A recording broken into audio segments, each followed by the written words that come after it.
Hello and welcome back, my name is Klaus Fransen, and today we're gonna talk about how you can monitor audio on the Canon M50. And all you need is this simple rig. If you're an M50 user, you probably know the struggle of not being able to monitor audio after you press down the record button on the Canon M50 Mark I. I'm not sure about the Mark II, so this is all related to the Mark I. If anyone owns a Mark II and know something, put it down in the comments. So, how can you then monitor audio if there's no headphone input and the audio bar disappears? Well, a lot of you will probably think, well, how about an external monitor like the Atomos Ninja 5? Well, the issue is that the audio is not transferred by the HDMI on the Canon M50 Mark I. This would work on the Mark II, but you're paying a lot of money which you could have spent on a camera that would have the built-in feature. So what about the Canon Connect app for the phone? Well, although you can monitor the audio bars, they will freeze up, at least on the current version, once you press record. So all you're left with is trying to build something, and let me just state that this is not a perfect solution, and Canon could have made this way better if only they allowed the audio bars to stay on after you hit the record button. But that's not gonna change, so what can we do? First thing you need is the Canon M50, a external recorder that has a microphone in and a headphone out. That is very important. I'm using the Zoom H1n, which is super cheap and definitely worth it. Then you will need a microphone. The Rode VideoMicro is a super starter microphone, gives you great audio at a low price. It is a bit low on the gain, so I think something like the Movo VXR something, I'll leave the real name over here, might be a better option because it's a bit louder. Then you'll need some kind of headphone. It doesn't have to be something like this, it can be anything like an earplug. All I have to have is a jack at the end, a 3.5mm. Then you'll need a jack splitting cable that goes from male to female. Then you'll need an extra jack to jack 3.5mm cable, and that will be about it. So in order to prove the audio quality, I'm not gonna use the Rode VideoMicro. Instead, I will use the same mic as I'm using right now, which will be the Deity D3 V-Mic Pro. But before I switch to that microphone, I'm just gonna show how you actually build this rig. And usually you will plug it straight into the camera, but not today. Instead, we will take our external monitor and we will plug it into the microphone in. So now this monitor is recording the microphone.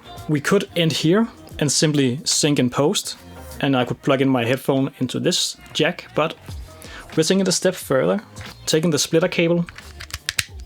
So now we're actually getting two headphone signals out. So I can take my headset, and I can take the headphone jack, attach it to one of the splitter cables, I then take the other, and where is it?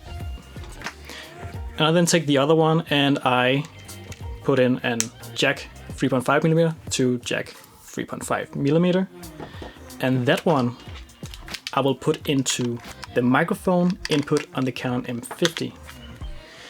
So it will look something like this. And if you had a small rig cage, you could simply place the external recorder on the side, something like this, and it will be fine. Then you can tidy up all the wires and so on and so on. So what's happening is that the microphone is sending in the audio to the external recorder, which allows you to monitor the audio bars live while recording, but you do need to remember to press the record button on here. The audio recorder is then sending out a speaker sound, you can say. It's transmitting the sound live from the microphone into my headset, but because of the splitter cable, is also transferring it into the microphone input. So the camera is technically listening to the external recorder.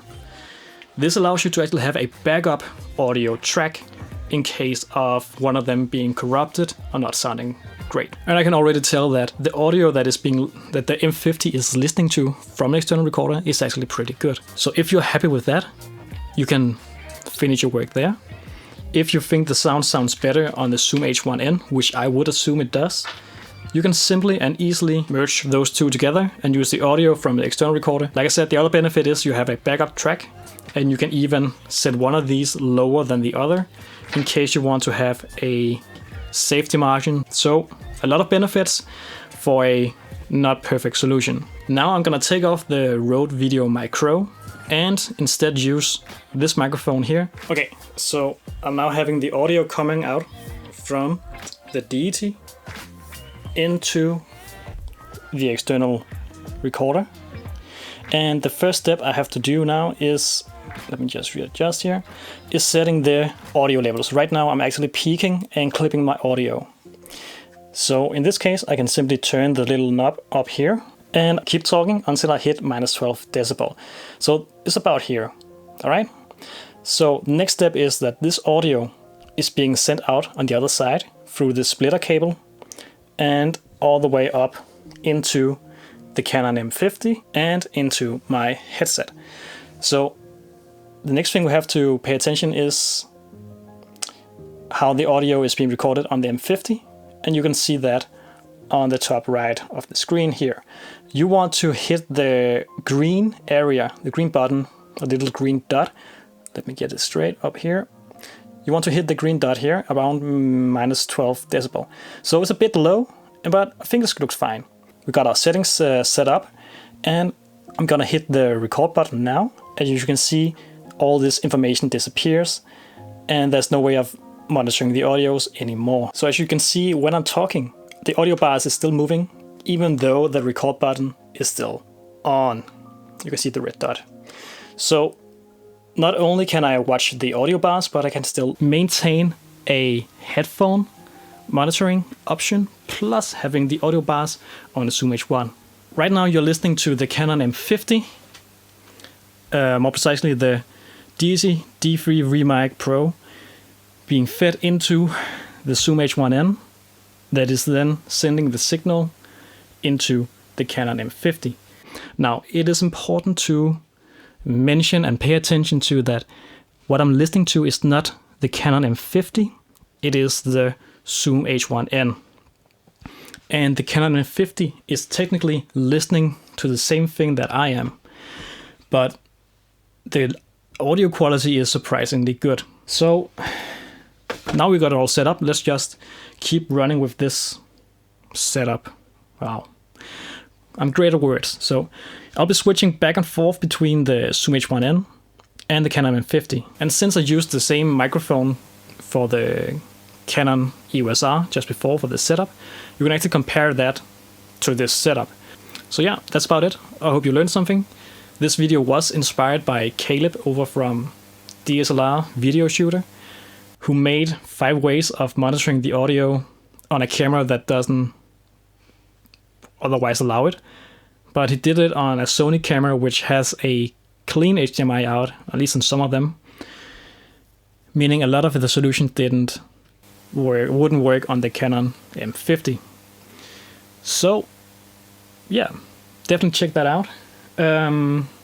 Another option would be to get an audio mixer like this one, but with a preamp in it and a headphone out, but you will still not be listening to the M50. That is simply not possible. You will be listening to the preamp before the audio hits the camera. So yeah, this is what you get for a entry-level mirrorless compact camera, not aimed for professionals. But you can still get great results from this little guy, but you need to get to these workarounds. So if you want to watch more content like this, make sure you're subscribed. Leave a like if you found this helpful, and I will leave a link for all the items I used. And yes, that will be affiliate links, so I will earn a small commission if you end up buying anything from them. That's about it. My name is Claus Frantzen, and I will see you all in the next one. Bye!